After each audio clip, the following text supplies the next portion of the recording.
जो समाजवादी पार्टी के महाराष्ट्र के जनरल सेक्रेटरी हैं, यहाँ मौजूद हमारे राजा भाई, हमारे ताबिश भाई, डॉक्टर उमर कादरी साहब, हमारे इस प्रोग्राम को जिसने मुनक़िद किया, हमारे महबूब भाई, मेरे नौजवान साथियों, मासूम बेटों, मेरी बेटियों और जहाँ तक मेरी आवाज़ पहुँच रही है, मेरी माँ बहनों, अस्सलाम वालेकुम। आप मेरे गले में एक नया मफलर देख रहे हैं। आपके जहन में ये सवाल पैदा होगा कि डॉक्टर गफ्फार कादरी जो गुज़िश्ता 10 साल से आपके बीच MIM का मफलर पहनकर आता था, आज ये नया मफलर पहनकर क्यों आया? क्या वजह है कि डॉक्टर गफ्फार कादरी को MIM पार्टी छोड़कर समाजवादी पार्टी में जाना पड़ा? 2014 में मैंने MIM के टिकट पर इंतखाब लड़ा था, 60,000 वोट लिया था, दूसरे नंबर पर था। 2014 से 2019 तक मैंने मेहनत की, मुझे 80,000 वोट मिले। 2019 में मुझे महाराष्ट्र का वर्किंग प्रेसिडेंट बनाया गया।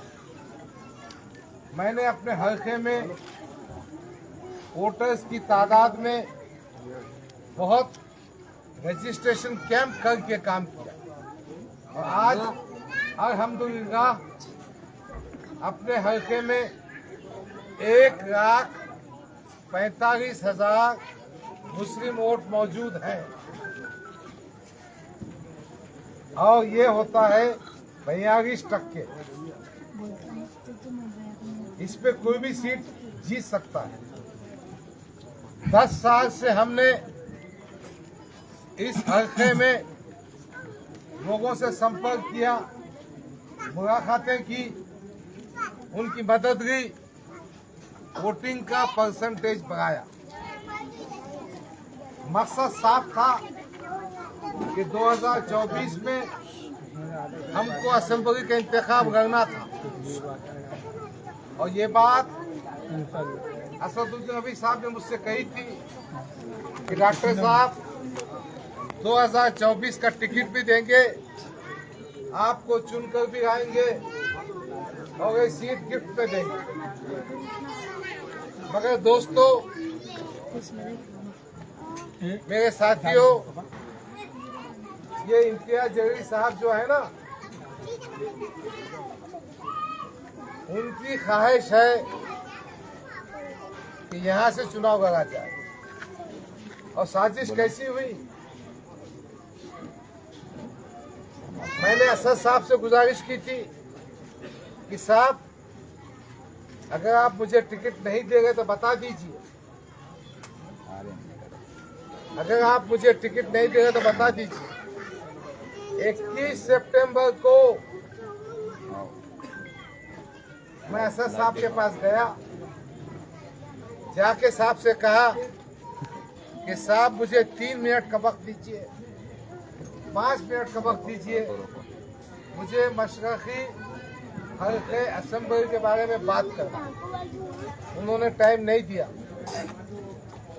मैंने व्हाट्सएप पे मैसेज भेजा तो बात मेरे समझ में ये आई कि वो मशरक़ी हल्के से मुझे टिकट देना नहीं चाहते। मैंने कहा कि मेरी उम्र 67 साल की है, शायद ये इलेक्शन मेरी जिंदगी का आखिरी इलेक्शन हो सकता है। मैं 10 साल से काम कर रहा हूँ। और मैं आपके सामने अल्लाह का शुक्र अदा करता हूँ कि जहाँ कहीं वक्त पड़ा गफ्फार कादरी वहाँ गया। गफ्फार कादरी ने ना अपना वक्त देखा, ना अपने खानदान को देखा, ना पैसों को देखा, ना कोई चीज देखा। 10 साल तक पार्टी का काम करता है। 2019 में भी 80,000 वोट मिलने के बाद अपनी शिकिस्त की वजह क्या थी? हमारे ही पार्टी के कुछ जिम्मेदारों ने हमारे खिलाफ काम किया था। यही इम्तियाज जलील ने वंचित की युति को तोड़ दिया था। वंचित को गाने वाला गफ्फार कादरी वंचित के तुफेल में ये खासदार बना। अगर वंचित MIM साथ में होती तो 2019 में गफ्फार कादरी MLA बनता। 15 से 20 MLA चुन के आते, सत्ता की कुंजी हमारे पास होती और आपका भाई ऊंचे मुकाम पर पहुंचता। मगर इम्तियाज जलील ने वंचित की युति तोड़ दी। इम्तियाज जलील ने और एक एहसान किया। MIM का और समाजवादी पार्टी का 2019 में गठबंधन था, यानी दोनों में इत्तेहाद था।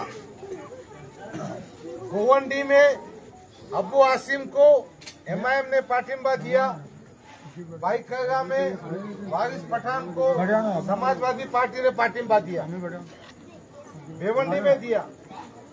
मैंने असद साहब को फोन पे कहा था, असद भाई ने बोले इम्तियाज जलील बम्बई में है,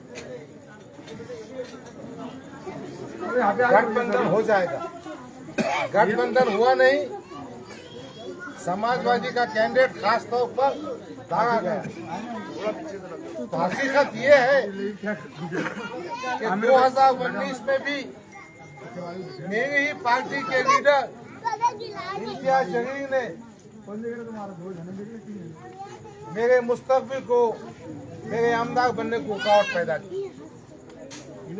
सच बात तो ये है कि इम्तियाज जलील का मेरा इख्तिलाफ है। इख्तिलाफ इसलिए है कि आपकी सियासत पैसा कमाने के वास्ते नहीं होना चाहिए। आपकी सियासत ये नौजवानों के मुस्तकबिल के लिए होना चाहिए। आप 5 साल MLA थे, 5 साल खासदार थे। कौन से बच्चे के एजुकेशन के लिए, कौन से बच्चे की नौकरी के लिए काम किए मुझे बताओ। अपना बेटा बिहार लंदन पढ़ने जाएगा, किराटपुरे के बच्चों की कोई फिक्र नहीं। अपने बेटे की फैक्ट्री, ये बच्चों का क्या मुस्तकबिल होगा। गॉगल पहन के पहनना, अपने आप को शाहरुख खान बोलना, बालकनी में से हाथ बताना। अबे सारे थे उसके वास्ते नहीं किए थे।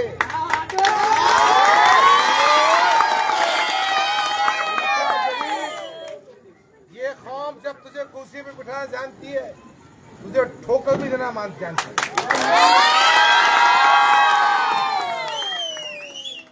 10 साल में किसको तो भी खोला क्या उसने? 10 साल में एक अस्पताल तो भी बनाया क्या उसने? 10 साल में एक दुआ बैंक बनाया।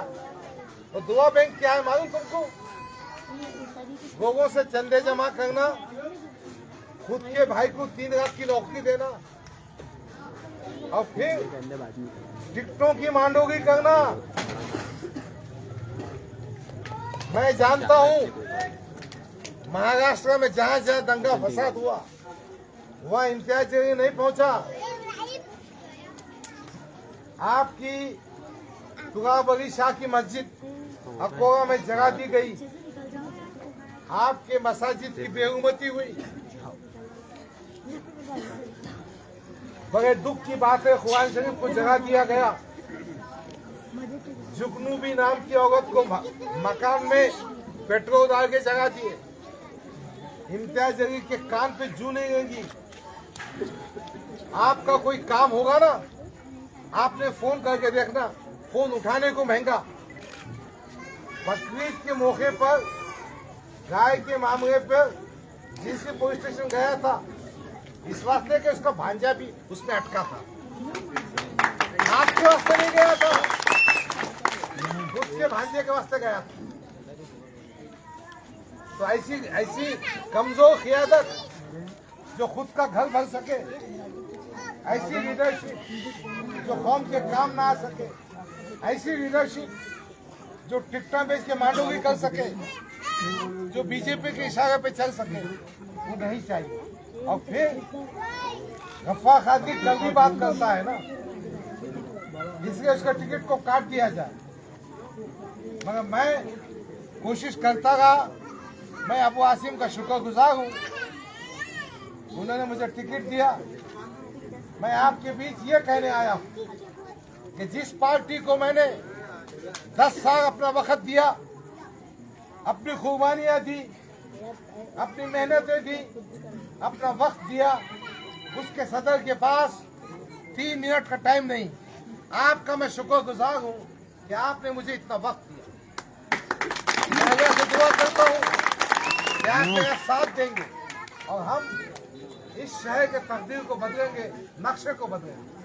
मगर एक छोटा सा प्रोग्राम था। मैं मकबूल भाई का दिल की गहराई में शुक्रिया अदा करता हूँ, आपका भी शुक्रिया अदा करता हूँ। हमको कांग्रेस का टिकट नहीं मिला, बल्कि भी बहुत जख्माया उन्होंने।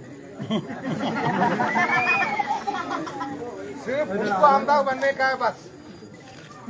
और हमारे भी जो कारपोरेटर्स हैं, वो जूते उठाने वाले और चमचगी करने वाले। अरे हम उस कौम के फर्द हैं कि आपको तनकीद का अधिकार है। मैं आपसे बड़ा नहीं, मैं आपका भाई हूँ। मैं आपके बाजू बैठूंगा, मैं आपके बीच में आऊंगा। आप मेरा गिरेबान पकड़ सकते हैं, आप मुझे पूछ सकते हैं, मेरे घर के दरवाजे खुले। आज भी मैंने देखा वो इम्तियाज जलील के मकान के सामने कारपोरेटर बेचारे रास्ते पे खड़े थे, उनको बिठाने को जगह भी नहीं, ना चाय को पूछता ना पानी को पूछता। कभी किसी को कोई देने की बात तो है नहीं। पार्लियामेंट के इंतखाबात में मुसलमान को 2 पैसे नहीं दिया, आदर्श की बड़ी सेवा किया, मगर भजन गाया उसने। अभी बात करता रसूल की इज्जत की, उनकी स्टीम का एक जरिए बोलता नबी के अखलाक कहाँ देता। मेरा एक सवाल है